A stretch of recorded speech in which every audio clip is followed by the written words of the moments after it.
Hyderabad metro రెండో దశకు కేంద్ర మంత్రి కిషన్ రెడ్డి అడ్డుపడుతున్నారంటూ ముఖ్యమంత్రి రేవంత్ రెడ్డి చేసిన వ్యాఖ్యలను కిషన్ రెడ్డి ఖండించారు. సీఎం తనపై తప్పుడు ఆరోపణలు చేస్తున్నారని మండిపడ్డారు. ఏ కేంద్ర మంత్రికి చెప్పి నిధులు ఆపానో ముఖ్యమంత్రి రేవంత్ రెడ్డి నిరూపించాలని కిషన్ రెడ్డి సవాల్ విసిరారు. మెట్రో మొదటి దశ రుణ మంజూరు విషయంలో కేంద్ర పట్టణాభివృద్ధి శాఖ తెలంగాణ ప్రభుత్వం చర్చల ద్వారా పరిష్కరించుకోవాలని కిషన్ రెడ్డి సూచించారు. అవసరమైతే తాను సీఎం రేవంత్ రెడ్డి వెంట వెళ్లేందుకు ఎలాంటి భేషజాలు లేవని తేల్చి చెప్పారు. మోడీ గారు ఇస్తామనుకున్నా కూడా కిషన్ రెడ్డి అడ్డుకుంటున్నది. అది ఎంత దిగజారుడు రాజకీయాల్లో దీన్ని బట్టి అర్థం చేసుకోవచ్చు. ఇటీవల 11,000 శాసకీయ రుణాలు 50 సంవత్సరాలు వడ్డీ లేకుండా కేంద్ర ప్రభుత్వం రుణం ఇచ్చింది. మూసి పునర్జీవనం కోసం కూడా 4,100 కోట్లు ఏషియన్ డెవలప్మెంట్ బ్యాంక్ ముందుకొస్తే దానికి ఎన్ఓసి కేంద్ర ప్రభుత్వం ఇచ్చిన విషయాన్ని మనం చేస్తా ఉన్నాం. నేషనల్ కోఆపరేటివ్ డెవలప్మెంట్ కార్పొరేషన్ గత 10 సంవత్సరాలుగా 1,00,000 కోట్లు తెలంగాణ రాష్ట్రానికి మంజూరు చేయడం జరిగింది. ధాన్యం కొనుగోలుకు 37,000 కోట్ల రూపాయలు ఈ సంవత్సరం కేంద్ర ప్రభుత్వం ఎన్సీడీసీ ద్వారా మంజూరు చేసింది. డొంకదారిన ప్రాజెక్టు అడ్డుకోవాల్సినటువంటి కర్మ మాకు లేదు. అది రేవంత్ రెడ్డి కోసమో మరెవరి కోసమో ప్రాజెక్టులు అడ్డుకోమో, తెలంగాణ అభివృద్ధి కోసం ప్రాజెక్టులకు సహకరిస్తామన్న విషయాన్ని మరొకసారి మనం చేస్తా ఉన్నాం. కిషన్ రెడ్డి గారు వద్దన్నారు కాబట్టి ప్రాజెక్టులు ఎక్కడ ఆగవు. ఇంత అనాలోచితంగా దుందుడుకు విధానంతో ముఖ్యమంత్రి మాట్లాడము ఏమాత్రం సమంజసం కాదు. తెలంగాణ అభివృద్ధి పట్ల మాకు చిత్తశుద్ధి ఉంది.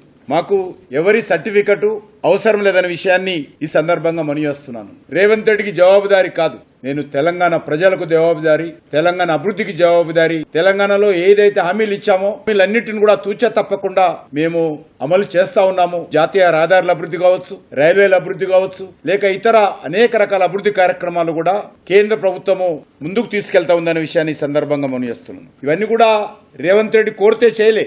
కేంద్ర ప్రభుత్వము బాధ్యతగా ఈ పనులు మొదలు పెట్టాము. ఎన్టీపీసీ పవర్ ప్రాజెక్టులు, railway manufacturing unit, railway factory, ఈరోజు రాదనుకున్నటువంటి ఫ్యాక్టరీని మళ్ళీ తెలంగాణకు తీసుకొచ్చిన విషయాన్ని మనం చేస్తున్నాం. ఐఆర్ఎఫ్సికి సంబంధించి ఏ రోజు కూడా నేను ఇంతవరకు మాట్లాడలేదు.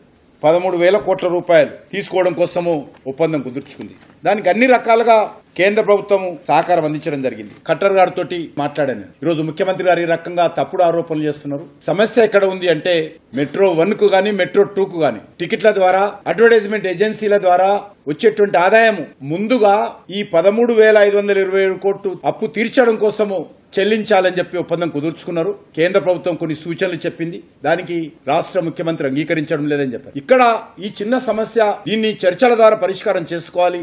అవసరమైతే 2 ప్రభుత్వాలు, ఇక్కడ అర్బన్ డెవలప్మెంట్ మినిస్ట్రీ కావచ్చు, రాష్ట్ర ప్రభుత్వం కావచ్చు, దీనికి ఒక అంగీకారం ఆమోదయోగ్యం చేసుకోవాలి తప్ప ఎవరి మీదనో రుద్దేటువంటి ప్రయత్నం చేయడం ఇది మంచిది కాదనే విషయాన్ని నేను ఈ సందర్భంగా మనవిస్తున్నాను.